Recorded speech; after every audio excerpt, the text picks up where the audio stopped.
Well, amid the news that Donald Trump is now a convicted felon, you know one person who's going to be up to nothing good, and that is Marjorie Taylor Greene. Some people, I don't call her this, but some people call her Marjorie Taylor Greene.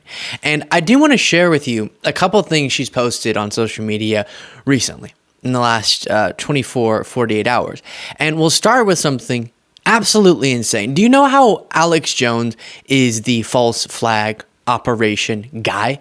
Meaning, one of the things he's most known for is pushing the dangerous, delusional, and destructive conspiracy theories about the Sandy Hook shooting, that this was a false flag operation. Well, if you're not more aware of Alex Jones, you might not know that he's obsessed with everything being false flags, it seems. And here, I'll let him explain it to you, but he has a new false flag conspiracy theory. And Marjorie Taylor Greene responded, as you can see here, saying, listen to Alex.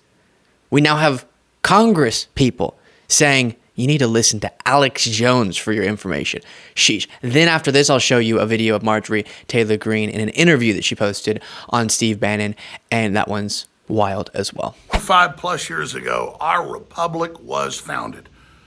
Now, ladies and gentlemen, we see our republic on its deathbed right now.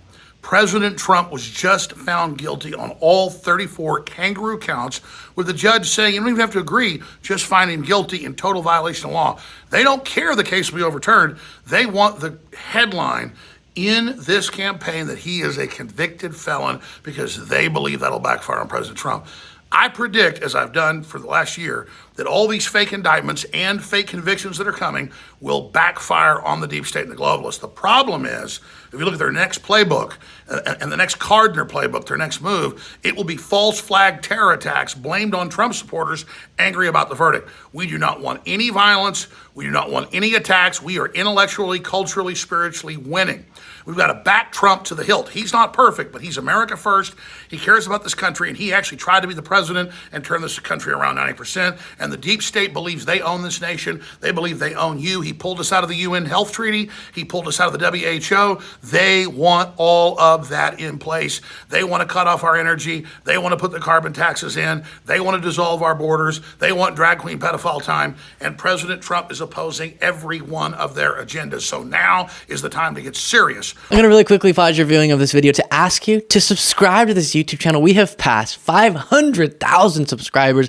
Thank you so much to each and every one of you for that. If you're not yet a part of that group, now 503 or something, then you can do so by clicking that subscribe button. You don't want to have FOMO, do you? Join the club. With 158 days left, the most important election in world history, realize that the deep state that was hiding is now out in the open, and they are desperate, and they have all these fake civil trials and criminal trials, and they've been caught in every single one of them engaged in classical show trial, kangaroo court, railroading.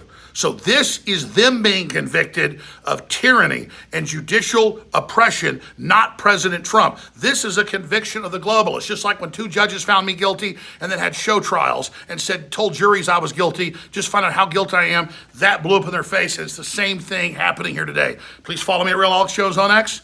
Please follow us at Infowars.com/show, where we're live right now covering all this with live feeds at X. And tomorrow at 11 a.m. Central, I'll be covering all this as well. Harrison Smith, 8 a.m. weekdays. Owen Shore at 3 p.m. He's live right now with Brian Rose and others covering this. I'll be in there with them as well. So if you're all watching right now on X, go to Infowars.com/show and Real Alex Jones, because this is your republic through a judicial coup being robbed from you. They know army tanks and fighter jets is too obvious. They've already tried to cause race wars and insurrections, and they're already telling you a civil war is coming the next 160 something days before the election, 158 days. But we've got to see through this, understand this is the action of a desperate deep state. This is the action of people that are running scared. Pray for President Trump. Pray for the press. Pray for Elon Musk supporting free speech, and share information like you never have before, because this is the real battle for the republic.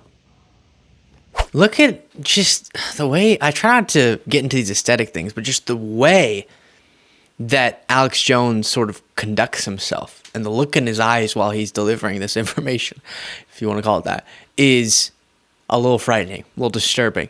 And he captioned this video, "Trump found guilty on all 34 counts. Alex Jones issues false flag alert," as if everyone's just waiting, which unfortunately too many people are waiting. But I will say, to go through, obviously initially, so deranged. The one positive thing is at least he's saying we don't want any violence, but we've heard that parallel to a lot of lies that often promote violence. But he is pushing the idea that, similar to what he and many others say about January 6th, that it was a false flag operation, oh, there it is again, and that it was coordinated somehow by the deep state and the FBI to make Trump look bad or to give justification to lock up Trump supporters or whatever.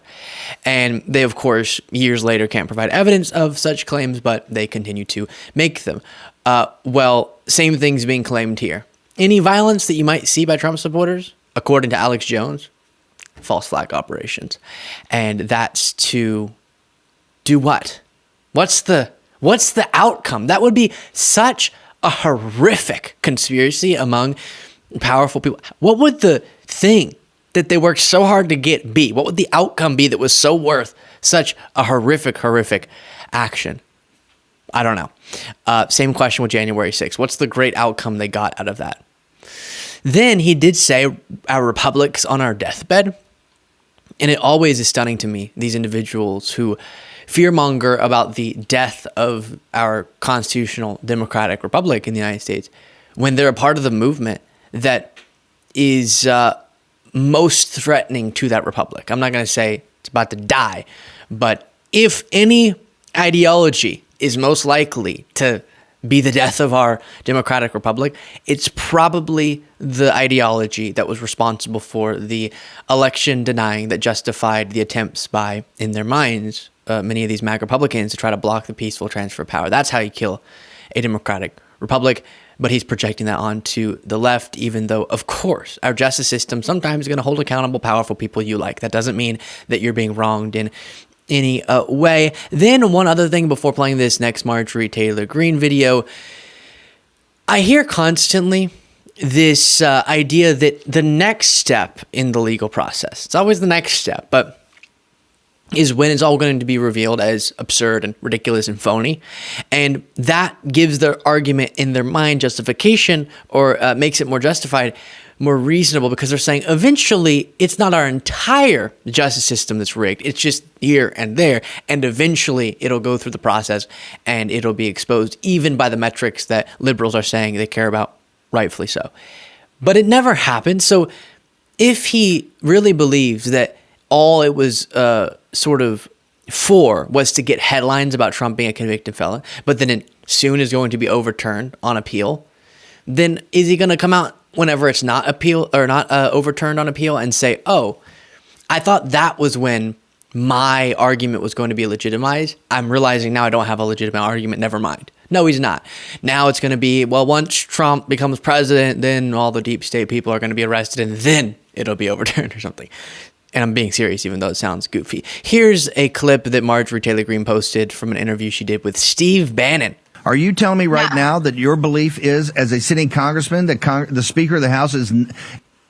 Sorry, there it is again. Every time I've seen Steve Bannon interview Marjorie, he calls her congressman. Are you telling me right now that your belief is, as a sitting congressman, that the Speaker of the House is lying to President Trump? He's not doing everything, ma'am?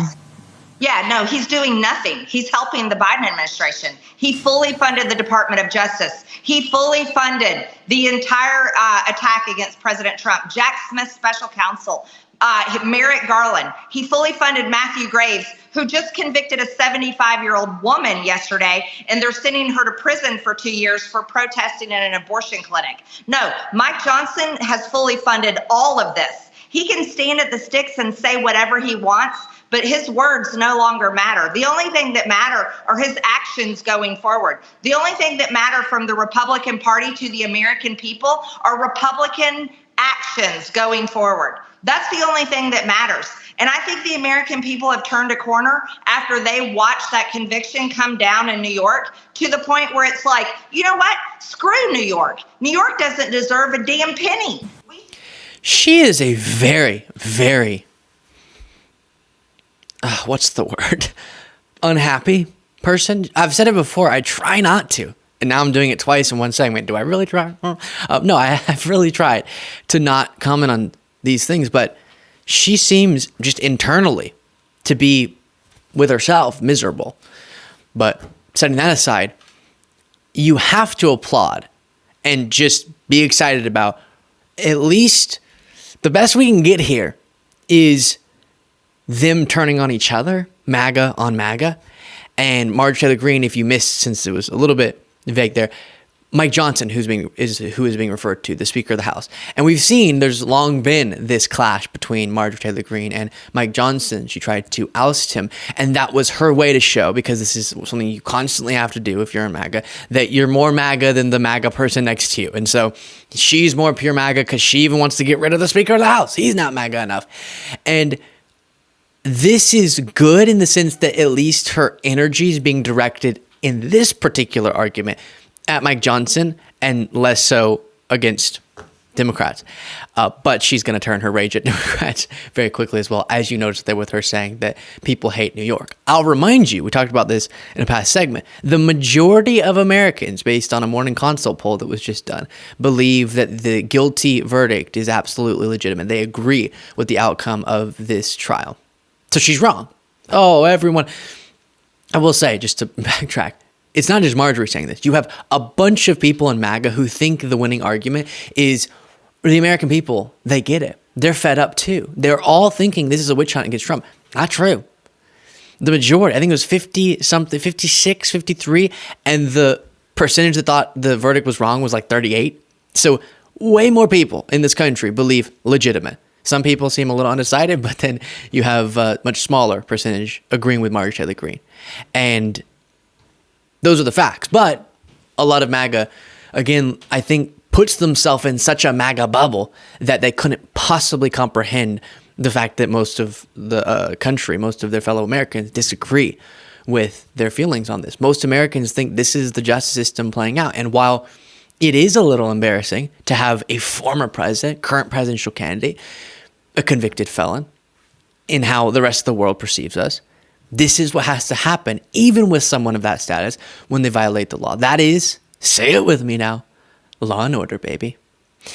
Let me know what you thought of those two videos from Marjorie Taylor Greene.